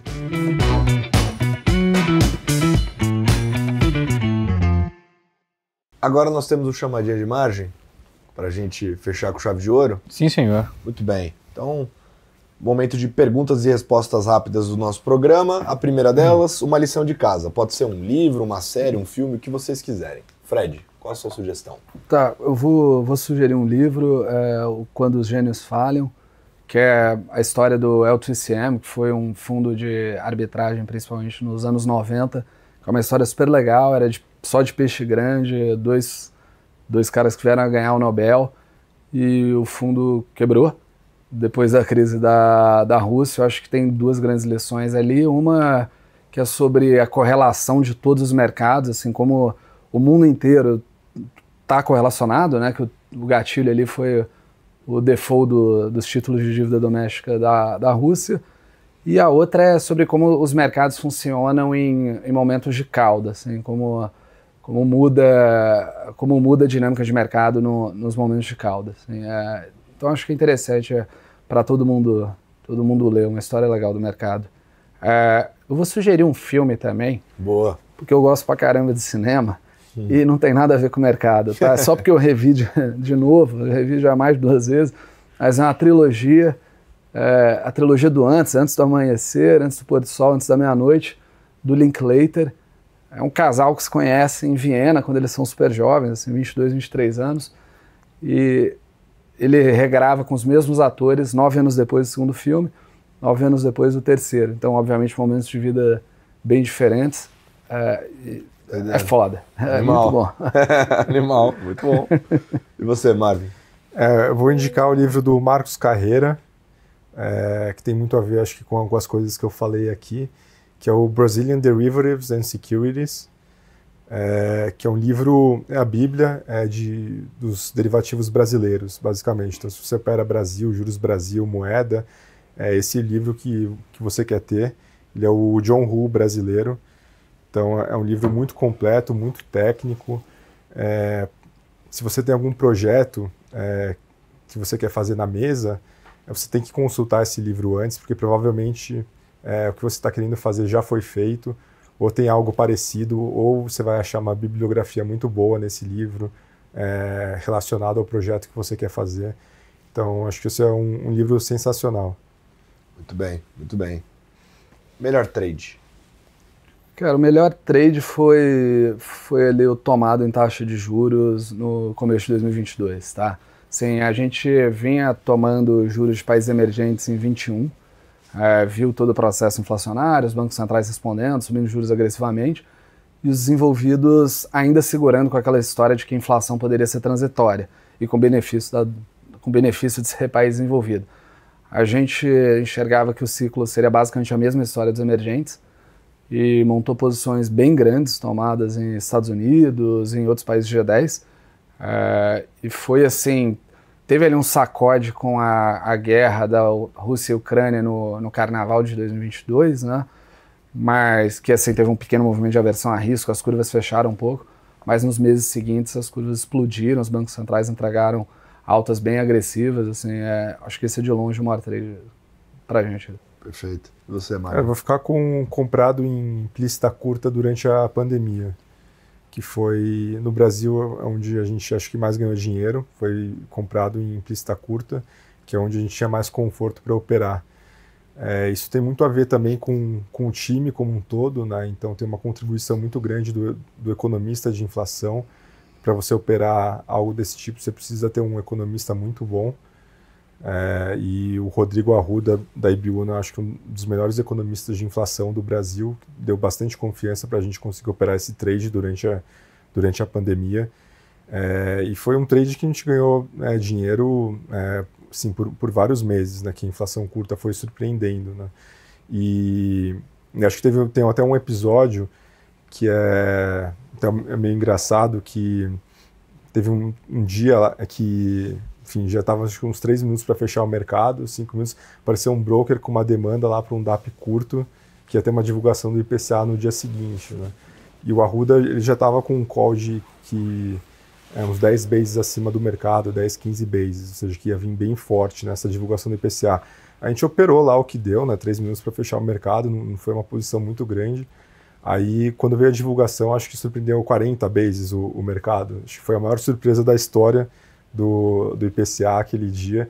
Assim, uma posição que não era nada, deu uma puta grana, assim. Então, ficou batizado de porrada máxima na IBU nesse dia. Animal.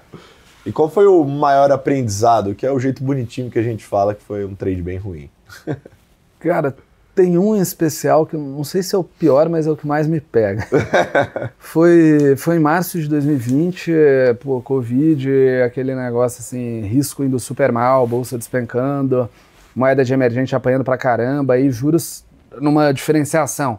Então, desenvolvido fechando, que era o movimento de aversão a risco, e emergente as curvas abrindo bastante. E aí começaram os países desenvolvidos a cortarem juros, assim, e levar o juro para próximo de zero. Teve até aquele corte do Fed num domingo de 100 bips, assim. Então, eu entendi que aquilo ia se refletir nos países emergentes também, porque apesar de você ter toda a história de repasse cambial para a inflação, ia dominar o efeito atividade, a atividade estava colapsando e os bancos centrais iam acabar cortando juros nos emergentes também. eu montei uma posição aplicada no México, posição relativamente grande, um juros de 2 anos assim, do México, só que a moeda continua apanhando, a curva continua abrindo, e o Banco Central do México, nada, não aparecia. Então, eu acabei estopando essa posição num dia, assim, numa manhã, e no mesmo dia, à tarde, veio uma reunião extraordinária do Banco Central do México, ele cortou 50, a curva fechou acho que uns 90 bases da onde eu estava, da onde eu tinha saído, no mesmo dia. Então, assim, se foi o pior em financeiro ou não, eu não sei, mas é um dos que mais dói, porque assim, podia ter sido 2 dias depois, né? Uma semana depois, mas no mesmo dia machuca, cara. Muito bem. E você, Marvin? O maior aprendizado acho que foi com B, com essas emissões de crédito. A gente tinha essa posição comprado em B lá no ano passado, e acho que todo esse evento fez a gente correr atrás de muita coisa e entender que tudo que estava acontecendo, todo o mercado de crédito, todos os mecanismos por trás disso, e inclusive os impactos nas casadas, os impactos nesse diferencial do juros real para implícita, o que realmente faz com que ande um trade relativo entre juros real e um pré-fixado, o que realmente move, né, essa relação. Então acho que todo esse evento aí fez a gente correr muito atrás disso.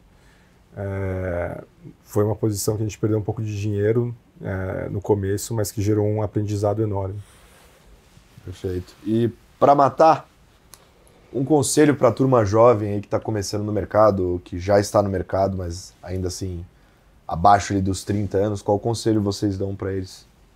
Cara, eu acho que é basicamente ter curiosidade intelectual. Assim, então, óbvio, tá lendo os jornais sobre tudo que é relacionado ao mercado, Banco Central, as principais empresas, tá indo em evento de faculdade, escutar as várias áreas, gestores, pessoal de banco, entender assim todo o sistema do mercado.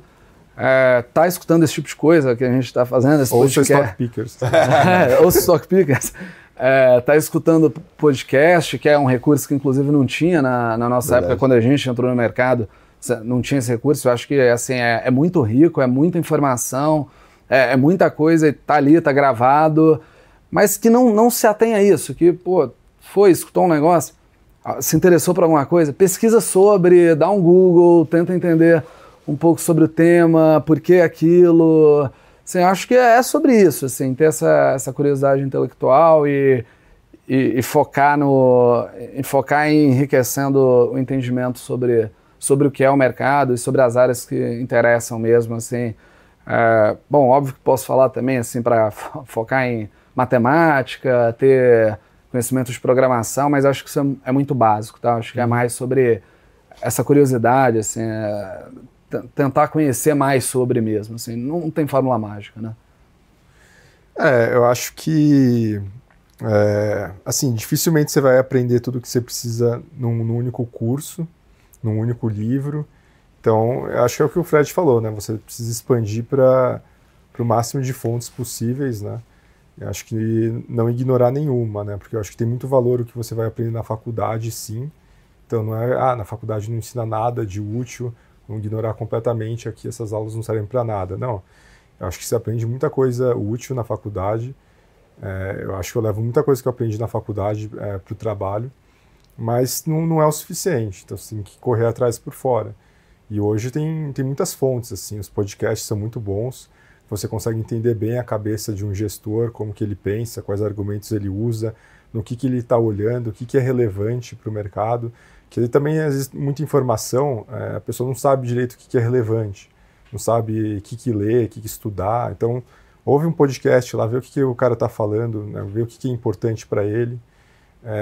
Eu acho que é por aí, conversa com as pessoas que já passaram pela estrada que você está querendo trilhar, ver o que elas têm para falar. Acho que é por aí. Muito bem. Bom, queria agradecer a presença de todos vocês aqui. Esse foi o último episódio dessa temporada. Gazão, uma honra. Valeu, continua muito mais conteúdo aqui no Stock Pickers, só que durante 3 semanas sem a quinta-feira. Beleza? É isso. E a gente volta. Um beijo. Tchau. Show me the money.